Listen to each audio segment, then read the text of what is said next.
এই পাখির উপর গবেষণা করে বিমান আবিষ্কার হয়েছে, এয়ারক্রাফট আবিষ্কার হয়েছে। কিন্তু আফসোসের বিষয় আমরা করতে পারি নাই, করছে খ্রিস্টান ইহুদিরা। দুই ভাই উইলভার রাইট অর উইল রাইট 1903 সালে তারা পাখি নিয়ে গবেষণা শুরু করলো। পাহাড়ের মধ্যে শুয়ে শুয়ে খালি ছবি আঁকে, কেমনে পাখিটা ডানা মেলে, কেমনে ডানাগুলো ঝাপটা মারে, কেমনে টেক অফ করে, কেমনে নামে। গবেষণা করতে করতে করতে করতে দুই ভাই প্লেন বানায় ফেললো। সুবহানাল্লাহ বেটা না?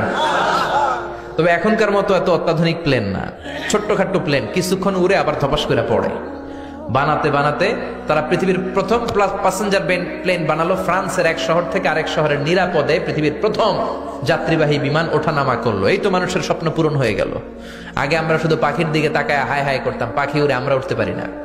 এখন আমরা পাখির চেয়ে আরো দ্রুত বেগে উড়ি না? আপনারা যে হজে যান, কেমনে যান? প্লেনে যান তো বুঝলাম, কিন্তু উড়ে উড়ে যান না? আমরা পাখির চেয়ে অনেক উপরে উঠতে পারি। যাত্রীবাহী বিমানগুলো ইন্টারন্যাশনাল ফ্লাইটে প্রায় 30,000 ফিট, 35,000 ফিট উপরে চলে যায়, ঠিক কিনা?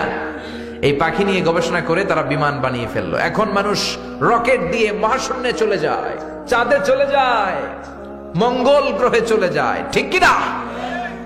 এই বিমান আবিষ্কারের আগ পর্যন্ত পৃথিবীর সব দেশের ছিল শুধু সেনাবাহিনী আর নৌবাহিনী। যখনই বিমান আবিষ্কার হলো, এবার শুরু হলো বিমান বাহিনী, এয়ারফোর্স, মিলিটারি। এখন ড্রোন হামলা করে, মিসাইল হামলা করে, ব্যালিস্টিক ক্ষেপণাস্ত্র দিয়ে হামলা করে। এখন অ্যাটম বোমা দিয়ে জাপানের হিরোশিমা নাগাসাকিতে লিটল বয় আর ফ্যাটম্যান নামে দুইটা বোমা আমেরিকা মেরে পুরো জাপানকে শেষ করে দিয়েছিল। চিল্লা এখন, ঠিক কিনা? এখন পাইলট ছাড়াও রোবট দিয়ে বিমান চলায়, এরকম আছে না নাই? এজন্য আল্লাহ বললেন, আওয়ালাম ইয়ারাউ ইলাত তাইরি ফাওকাহুম সাফাতিন ওয়া ইয়াকবিদ মা ইউমসিকুহুন্না ইল্লার রহমান ইন্নাহু বিকুল্লি শাইইন বাসীর। ওরা কি পাখির দিকে তাকায় না? পাখির মধ্যেও আমি আল্লাহর নিদর্শন আছে না নাই? আছে না নাই? এজন্য গবেষণা করতে হবে। আমাদের কোনো রিসার্চ নাই, গবেষণা নাই। গোটা বিশ্বে মুসলমানরা নির্যাতিত, কারণ আমাদের গবেষণা নাই। আমরা কথা বলি বেশি, কাজ করি কম। চিল্লা এখন, ঠিক কিনা?